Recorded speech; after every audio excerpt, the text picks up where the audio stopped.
Now, if you have a dry sky, you can proceed to the next part, which is the cliffs. That's the next closest thing. The cliffs are on top of the sky, but they're behind the pillars. But you do need this area dry right in here in order to do the cliffs. Now, the cliffs in and of themselves, I was thinking it would be good to have some purples and some browns. So a little bit in the purple and a little bit in the brown.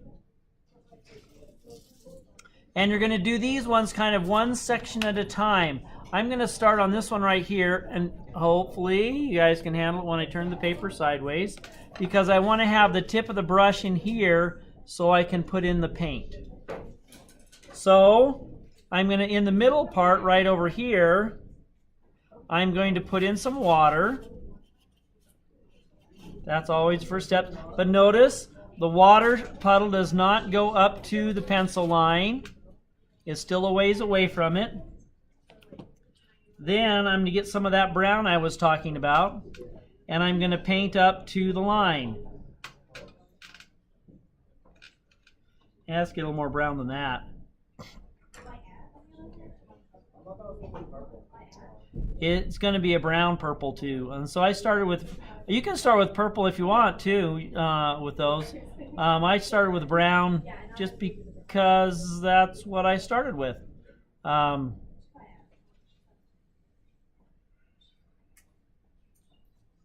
Okay, we do need some purple. Look, purple. Haha.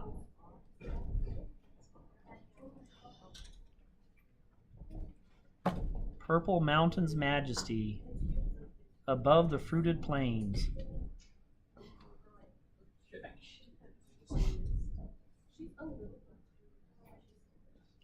Okay, so the tip of the brush is going to touch the pencil line.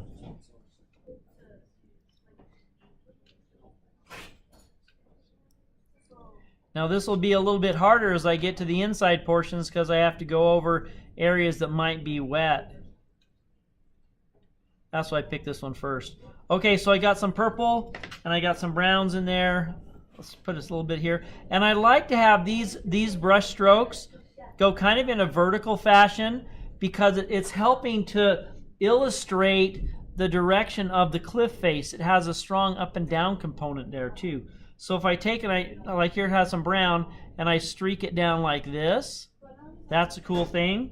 If I get a little bit of purple, and a little bit of purple, there's some purple, and we make it go this direction, up and down. That's good. And so let me turn this so you can actually see what it looks like.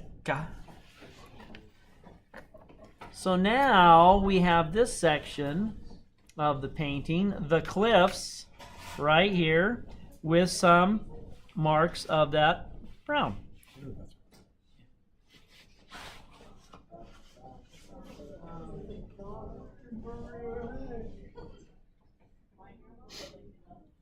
Now I could continue on to this area, and this area as far as trying to finish out the painting with the various cliff parts. Once again, it depends on how dry the sky is. If the sky is dry enough, you can bounce to the next part. If it's not, you do have to wait for it to be dry.